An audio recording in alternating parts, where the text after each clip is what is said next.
Hello everyone, online class 8th, subject science, chapter 3, synthetic fibers and plastic, संश्लेषित रेशे और plastic. The clothes which we wear are made of fabrics. Fabrics are made from fibers obtained from natural or artificial sources. Can you name some natural fibers? Fibers are also used for making a large variety of household articles. Make a list of some common articles made from fibers. Try to separate them into those made from natural fibers are those made from artificial fibers. Make entries in table 3.1. पोशाक जिन्हें हम पहनते हैं उन्हें पोशाक कहते हैं. कपड़े से निर्मित और वो कपड़े से निर्मित होते हैं.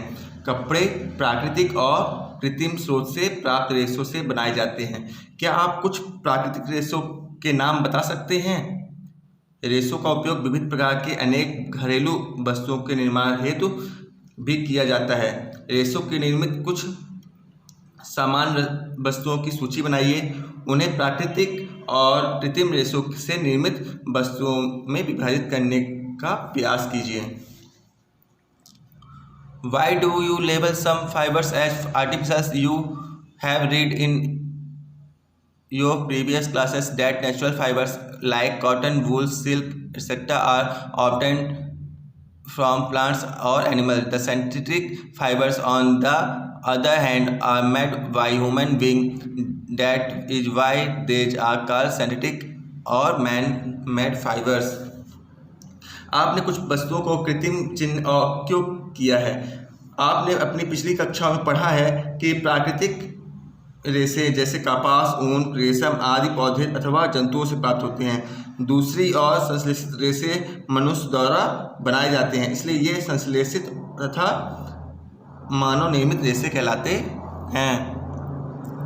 What are synthetic fibers? संश्लेषित रेशे क्या हैं? Try to recall the uniform pattern found in a necklace of beads joined with the help of a thread. 3.1 or try to join a number of paper clips together to make a long chain as in 3.1b. Is there are similarity between the two?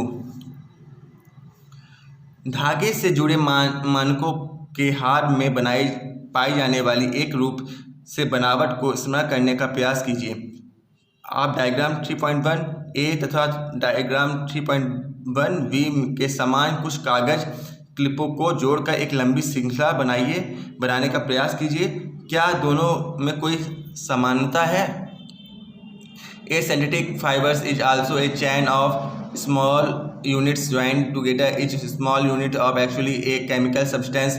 Many such small units combine to form a large single unit called a polymer. The word polymer comes from two Greek words, poly meaning many and mer meaning part units. So a polymer is made of many repeating units.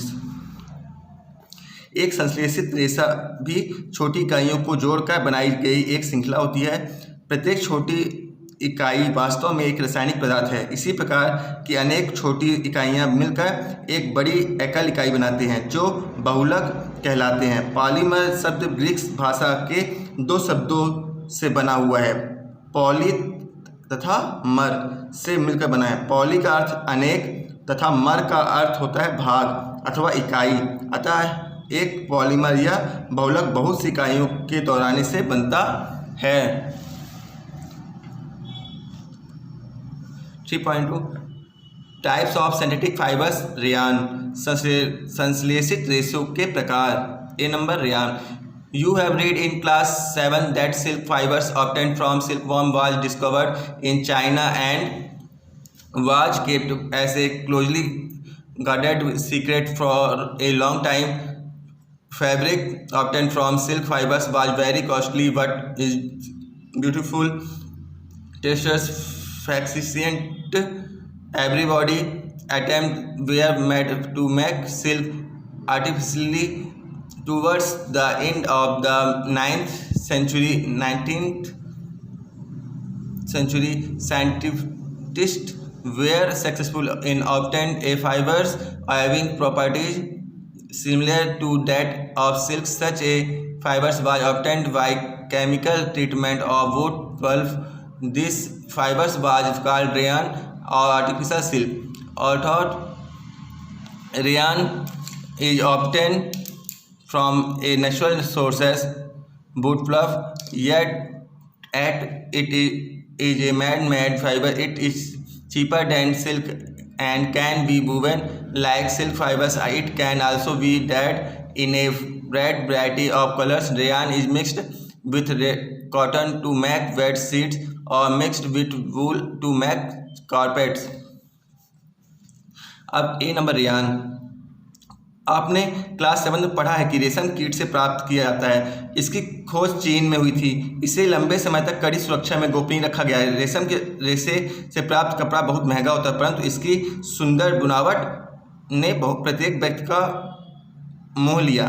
रेशम के कृत्रिम रूप से बनने का प्रयास किया है। 19वीं सदी के अंतिम छोर पर वैज्ञानिकों ने रेशम समान गुणों वाले रेशे प्राप्त करने की सफलता प्राप्त हुई। इसी प्रकार का रेशा काष्ठ लुगदी के रासायनिक उपचार से प्राप्त किया गया। यह रेशा रेयान अथवा कृत्रिम रेशम कहलाता है। यद्यपि रेयान प्राकृतिक स्रोत काष्ठ लुगदी से प्राप्त किया जाता है, यह एक मानव निर्मित रेशा है। यह रेशम से सस्ता होता है, परंतु इसे रेशों से सामान बुना जा सकता है। इसे रंगों की कई किस्मों से रंगा जा सकता है। रेयान को कपास के साथ मिलाकर बिस्तर की चादरें बनाते हैं अथवा ऊन के साथ मिलाकर कालीन या गलीचा हम बनाते हैं। Nylon is another man-made fibers. In 1931, it was made without using any natural raw materials from plant or animals. It was prepared from coal, water, and air. It was the first fully synthetic fibers. Nylon fiber was strong, elastic, and light. It was lustrous and easy to wash, so become very popular for making clothes.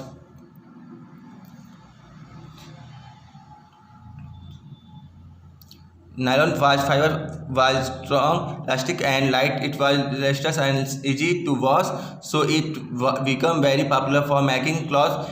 We use many articles made from nylon, such as socks, ropes, tents, toothbrush, car seat belts, sleeping bags, curtain, etc. Nylon एक अन्य मानव निर्मित रेशा है। इसे 1931 में बिना किसी प्राकृतिक कच्चे माल, पौधे या जंतु से प्राप्त का उपयोग किए बनाया गया है। इसका निर्माण कोयले, जल और वायु से किया जाता है। ऐसा प्रथम पूर्ण रूप से संश्लेषित रेशा है। नायलॉन रेशा प्रबल, प्रथस्थ और हल्का होता है। यह चमकीला और धुलने में सुगम होता है, अतः यह कपड़े के निर्माण हेतु बहुत प्रचलित हुआ। क्या नायलॉन रेशा वास्तव में इतना प्रबल है कि हम इससे नायलॉन पैराशूट और चट्टानों के चढ़ने हेतु रस्से बना सकते हैं? हम नायलॉन से निर्मित कई वस्तुओं को उपयोग में लाते हैं, जैसे जुराबे, रस्से, तंबू, दांत साफ करने का ब्रश, कारों की सीट के पट्टे, स्लीपिंग बैग, सैन थैला, पर्दे आदि। Nylon is also used for making parachutes and ropes for rock climbing. Nylon thread is actually stronger than a steel wire. Nylon का उपयोग पैराशूट और चट्टानों पर चढ़ने हेतु रस्सों का निर्माण में भी किया जाता है। एक नायलॉन का तार इस्पात के तार से अधिक प्रबल होता है। Polyester and acrylic.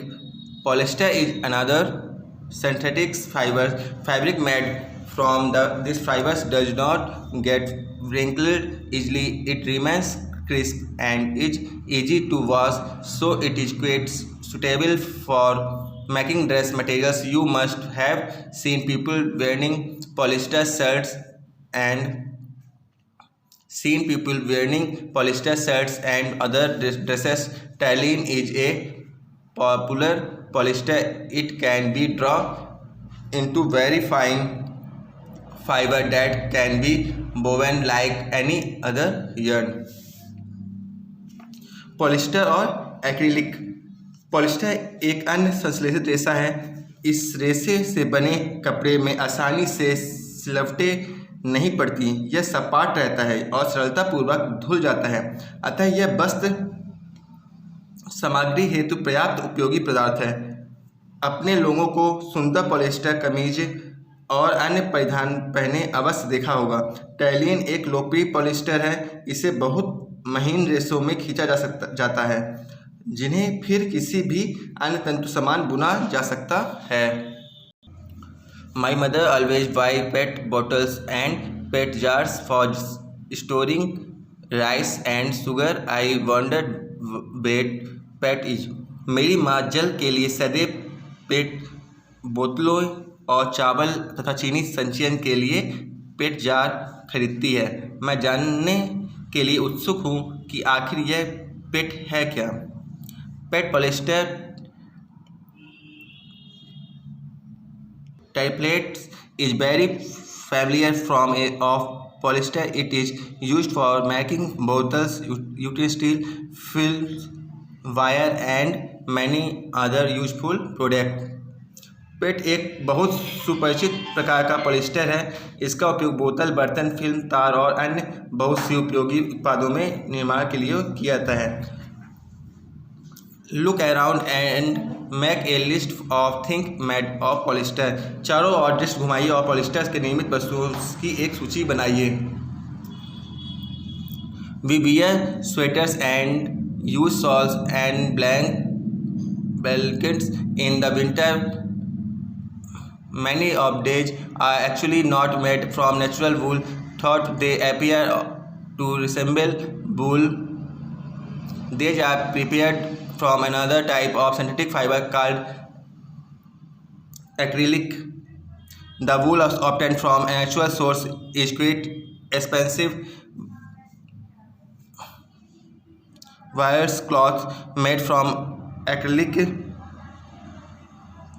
are relatively cheap. They are available in a variety of colors. Synthetic fiber are more durable and affordable, which makes them more popular than natural fiber. हम सर्दियों में स्वेटर पहनते हैं तथा शॉल अथवा कंबलों का उपयोग करते हैं। इनमें से बहुत से वास्तव में प्राकृतिक ऊन से निर्मित नहीं होते, यद्यपि वह ऊन के सदृश दिखाई देते हैं। यह अन्य प्रकार के संश्लेषित रेशे से तैयार किए जाते हैं जो एक्रिलिक कहलाते हैं। प्राकृतिक स्रोतों से प्राप्त ऊन काफ़ी महंगा होता है, जबकि एक्रिलिक से बनी वस्तुएं अपेक्षाकृत सस्ती होती हैं। यह विविध रंगों में उपलब्ध होती हैं।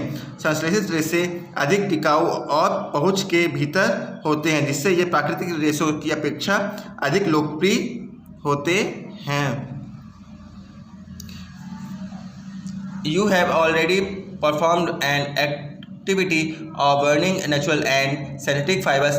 Activity 3.6 of class 7th. What did you observe when you burned synthetic fibers? You find that their behavior is different from that of the natural fibers. You must have noticed that synthetic fibers melt on heating. This is actually a disadvantage of synthetic fibers. If the cloth catch fire, it can be destroyed. The fabric melts and stick to the body of the person wearing it. We should therefore not wear synthetic clothes while working in the kitchen or in a laboratory. आप पूर्व में प्राकृतिक रेशों को जलाने का क्रियाकलाप कर चुके हैं। क्रियाकलाप 3.6 कक्षा 7। यदि आप संश्लेषित रेशों को जलाने का प्रयास करें तो आप पाएंगे कि इनका व्यवहार प्राकृतिक रेशों से भिन्न है। आप यह भी पाएंगे कि संश्लेषित रेशे गर्म करने पर पिघल जाते हैं। यह वास्तव में संश्लेषित रेशों का एक हानिकारक गुण है। यदि वस्त्रों में अंग वस्त्रों में आग लग जाती है तो ये बहुत आपत्तिजनक हो सकता है। कपड़ा पिघल जाता है और पहनने वाले व्यक्ति के शरीर में चिपक जाता है। अतः हम प्रयोगशाला अथवा रसोई घर में कार्य करते समय संश्लेषित वस्त्र का नहीं पहनने चाहिए। Characteristic of synthetic fibres. Imagine that it is a rainy day. What kind of umbrella would you use, and why? Synthetic fibers possess unique characteristics which make them popular materials. They dry up quickly or durable, less expensive, readily available, and easy to maintain. Perform the following activity and learn for yourself. संश्लेषित रेशों के गुणधर्म। कल्पना करिए कि आज वर्षा का दिन है। आप किस प्रकार के छाता प्रयोग में लाएंगे और क्यों? संश्लेषित रेशे अद्वितीय गुणधर्मों वाले होते हैं जो इन्हें परिधान सामग्री हेतु लोकप्रिय बनाते हैं। ये शीघ्र सूखते हैं, अधिक चलाऊ, कम महंगे, आसानी से उपलब्ध और रखरखाव से सुविधाजनक होते हैं। निम्नलिखित क्रियाकलाप संपादित कीजिए और अपने से स्वयं कीजिए। Do synthetic fabrics soak less more water than the natural fabrics? Do they take less more time to dry? What does the activity tell you about the characteristics of the synthetic fabric? Find out them your parents about the durability, cost, and maintenance of these fabric compared to the natural fabric. क्या संश्लेषित रेशे प्राकृतिक रेशों की अपेक्षा कम सूखते हैं? क्या वह सूखने से कम समय लेते हैं? कि यह क्रियाकलाप आपको संश्लेषित कपड़ों के गुणधर्मों के बारे में क्या बतलाता है? आप अपने माता पिता से इन कपड़ों के प्राकृतिक रेशों की तुलना में चिरायत, टिकाऊपन, मूल्य तथा रखरखाव के विषय में जानकारी प्राप्त करें। Thank you.